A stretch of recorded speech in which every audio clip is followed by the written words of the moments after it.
Certainly, you know, all of those kids, congratulations to them. Their posters were dynamite. Very difficult to pick a winner. They're all amazing. They really, really are. And each year it just seems that they get just that much better. And the nice thing is the tie-in too is you can never have enough art in school right now with all the cutbacks, so it encourages that, but also encourages the youth to truly take an interest in what's here with the interpretive center and the whales and the marine life, and it's just a great program.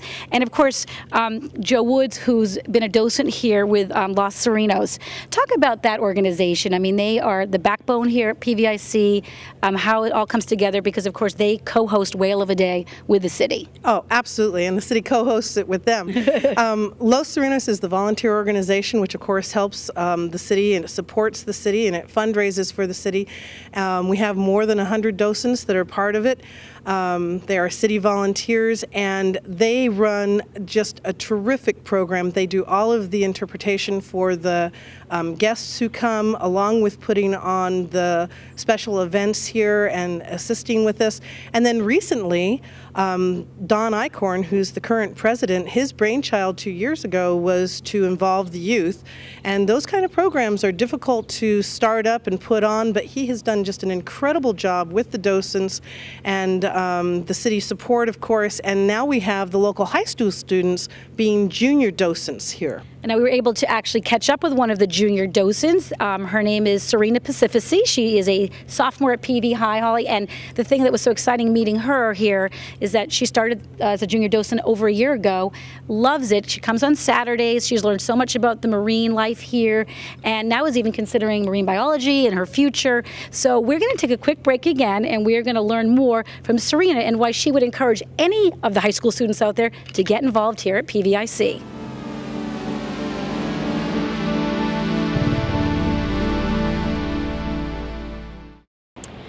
At first, my mom found the programs. I think there was a link on the school website, and she let me know about it because I was looking for like a volunteer job for community service hours.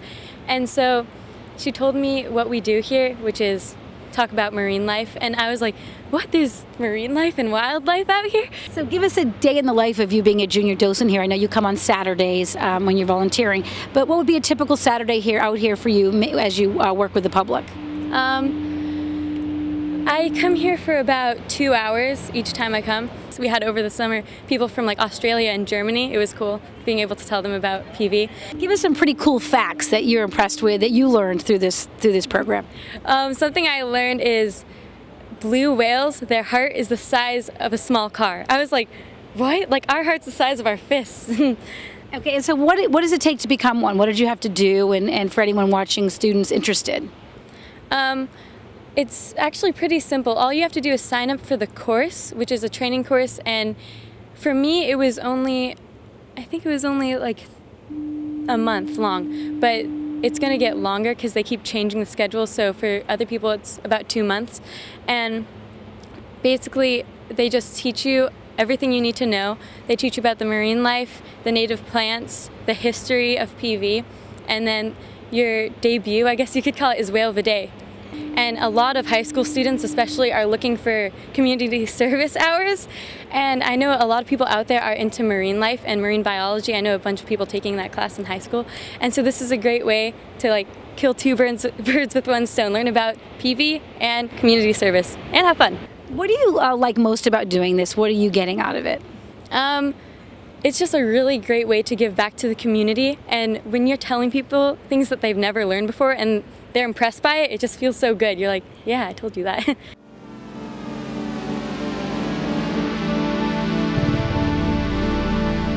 You know, in talking with Serena, it was really exciting to hear her say that when she first found out about this program, she didn't even really know about the whale migration along this coast, and now she seems like she's an expert on marine life out here and loving sharing that knowledge. For any of the kids watching right now, the high school age students that might want to become a junior docent, what do they do, Holly? Well, they can actually call me direct at 310-544-5264.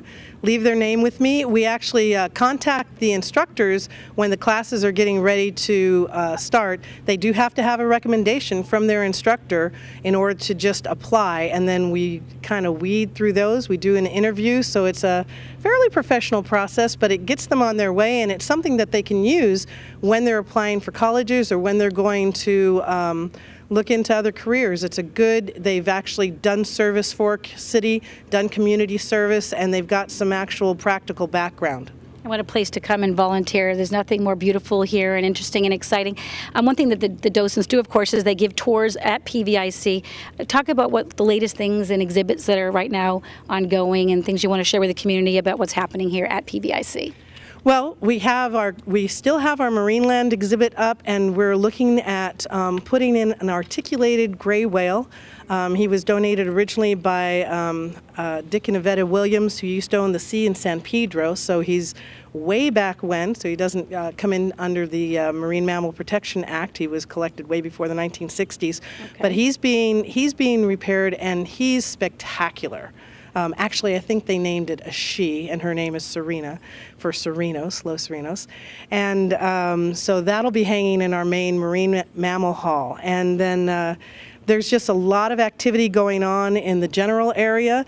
If people came down to the site right now, they'd see flags up in our parking lot, and that's because there's a proposed animal care center with the Annenberg Foundation, and that's under review right now. And so landscape is kind of changing, but it's exciting to be here. So, of course, I know when the Whale of a Dayers come down here, and they will see those flags up, and we'll ask you, what is that all about?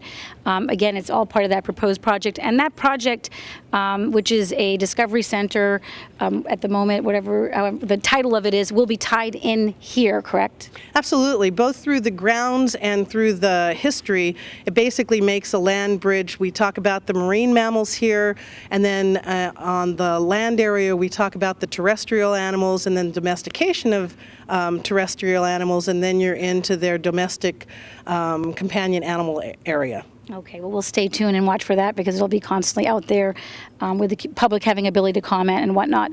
Yeah, and there's also a large sign out now that explains what's going on, so that'll help the public as well. Super. For the public that's watching right now that want to come to Whale of a Day, what kinds of details should they know? Give them just sort of, like when they come down here, how should they spend the day? You can bring a lunch, or you can buy your food here. I'd wear something to protect you from the sun. Come planning, yeah, you can bring binoculars. We have some at the desk as well, but sometimes you might have to wait for them because we do get large crowds. Come planning to spend at least 2 to 3 hours at any given time. You can spend the whole day if you want to relax a little bit in between. The shows repeat themselves twice during the day, so in a 3-hour period of time you can see most of the shows. The San Pedro Marching Band comes in the middle of the day, somewhere between 12 and 1, and that's always a big excitement. And normally we have the film crew down right around that time too, and so that's always fun, and we get to see you again. And this year we have the violinist, we have a barbershop quartet, we have youth karate actually doing a demonstration, we have Pina's Restaurant and the Rotary Club providing food, along with crispy sweet kettle corn, and it just should be a grand day. And how about the lighthouse tour? As we're sitting here looking at that marvelous lighthouse, a treasure for the community, that will be open for tours? Yeah, actually the Coast Guard does a wonderful display on their search and rescue vehicles and personnel, and then they're also going to have a boat in our parking lot this year for people to take a look at. We have the local fire department has their fire engines, sheriff's department has their sheriff cars here as long as they don't get a call. They're always ready to just jet right out if they have to. And then we have the other organizations, Marine Mammal Care Center, Los Candelistas, Cabrillo Marine Aquarium. We have the Long Beach Aquarium sending their touch tanks. Cabrillo is sending their touch tanks, so there's a lot of activities that you can do, and there's no charges on these things. So I mean, it really for me, because I have a family, it's one of the nicer things to come to, where it's very homegrown.